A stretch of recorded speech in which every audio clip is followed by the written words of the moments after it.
Hi guys, it's Chris with City Girl Homestead. Welcome. It is 3:43 in the morning and Tom is getting in the car right now to go to work. I'm going to talk him all the way to work today because Courtney has the day off to register AJ. So I said to him, I want to can that jam. Why don't I do that on your way to work? So, because obviously I don't record the whole entire time. So once I'm doing stuff, then I can call him. And then when it gets the next step, hang up and whatever. And maybe I'll even be done by the time he reaches Detroit. And I wasn't going to record this one because I've already done strawberry rhubarb jam. But my daughter-in-law said she really loved it. She goes, but, she'd like to see if it could get even more spreadable, a little bit thinner than it was last time. So I'm not going to use any additives. So I'm just going to do where you boil it down and everything else. So no pectin in this one. And for those people that don't like pectin, this is going to be the perfect recipe for it. So I got my pan over here. All my veggies are frozen. Or fruits are frozen. So it says to boil for 25 minutes. So it's going to take a little bit longer than that because obviously it's frozen. It says 4.5 cups of rhubarb. And in this bag, I did 5 cups. So we're just going to use the whole entire 5 cups. Now, it also calls for 6 cups of sugar. I know, it's a lot of sugar. But if you could see what's in the ones at the store, you would be it'd be just like this. So I'm going to do 3 cups, and then I'm going to put 4.5 cups of strawberries over top of that. And then we're going to do the other 3 cups.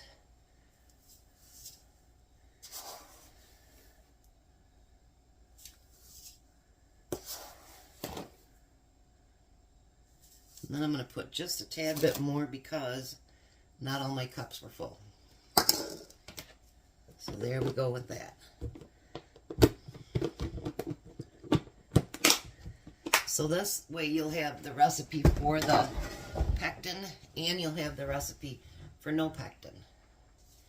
Then you need a 1/4 cup of lemon juice. And I know a lot of the recipes that I was watching, they all use fresh squeezed to can.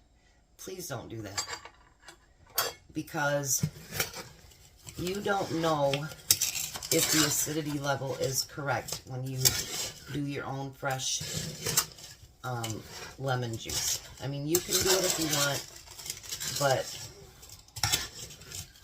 yeah, it's more tested to make sure that the acidity level is correct. So you do what you want, but I'm going to use bottled juice. Alright, so now that all my fruit is covered in the sugar, I'm going to start out cooking this. Now, this says to boil for 20 to 25 minutes. So this is going to be definitely a hands-on recipe, but it's obviously going to take time to get to that boil point. It's going to take time for that sugar so I'm going to do like a medium till the sugar starts breaking everything down. And then once all the sugar starts to melt and everything, then I'm going to put it on boil. I know they say to just automatically boil it, but I don't want anything scorched because this is a recipe that you're going to have to pay attention to. Oops. There we go. It is a recipe that you have to kind of pay attention to. So, like with the pectin, everything goes quicker. Like, it's done. But this way, you're going to have to pay more attention to what you're doing.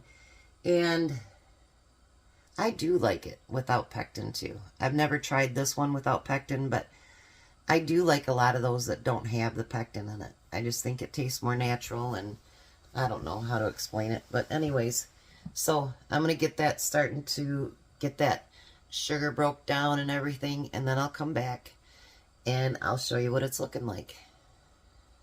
So now look how beautiful that is. All the sugar broke down, everything else. So now I'm going to bring it to a good boil. You want to make sure that you use a bigger pan, because with all that sugar, a lot of times, you know, it could boil over, and you don't want to do that. Believe me, I've did that once. But this is what you want to constantly, you want to keep it stirred, because you don't want your jam to be burning at the bottom of the pan. So, because you have to cook this a lot longer than you would if you were using your pectin. But if you can hear when I stir it, you don't hear any of that sugar or anything else. And if you notice, it's already starting to break down the fruit. Now, if you want to do the immersion blender, you can. I'm going to see how it looks after the 25 minutes of cooking it, and see if that's something that I want to do, or if the chunks will be small enough that I don't want to have to do that. So right now I'm going to set my timer for 20 minutes. And then there is ways that you're going to test it to see if it's ready and viable to, you know, set. Because you want to make sure that it sets. Otherwise it'd be syrup. So I'll be back and we'll see how it goes. Okay, so 20 minutes and it's ready. This is from a few seconds ago, but when you lift up your spoon and see how it goes off as a sheet, a lot of people will put that, you know, like in the freezer and all that good stuff. But you don't need to do all of that. If it starts to go off, and you'll see where it starts to cake and it looks like a pure sheet, that means it's going to set. So let me get my jars. My jars have been actually over in my steam canner heating up. Let me get everything else set up, and we're going to can up this jelly, or this jam, sorry. Alright, so I got all my jars out. I'm going to give this a final stir here.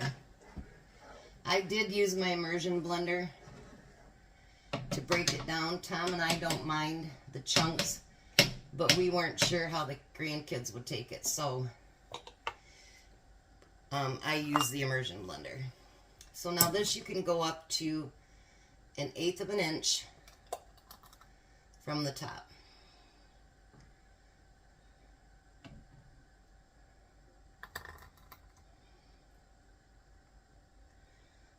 Which should be right at the bottom of that metal.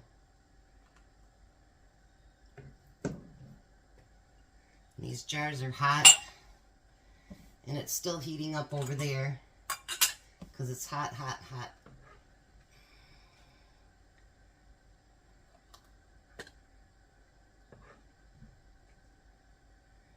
So really the timing hasn't been bad. It's 4:30 in the morning. You have to cook it a little bit longer than you would with the pectin, but I think it turns out still. I've liked everything I've made without pectin. So, I mean, either way, it's fine. But I thought maybe since I did the other way, maybe it would be nice to see without the pectin and see how it turns out. Either way, I make a mess.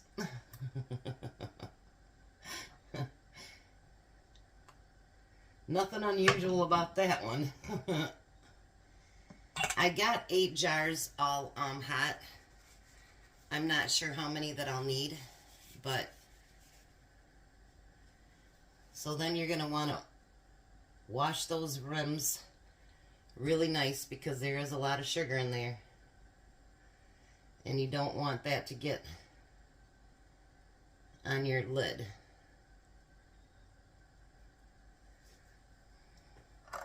And then I'm using, of course, my Superb jar lids.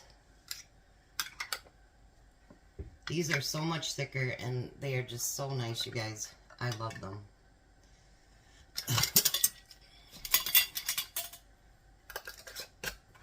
Ooh, hot.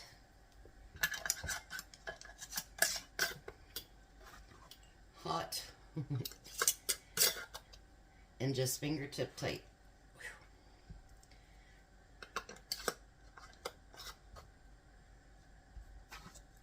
All right, let me get these in the canner and see how many we come up with. Hi. So I actually got 8 full pints. Nothing left over. I have everything in the sink waiting. So that's pretty good. Considering that, you know, with the PECTIN, I only got 5, I think. So, let's see. Now, we use our steam canner on this one.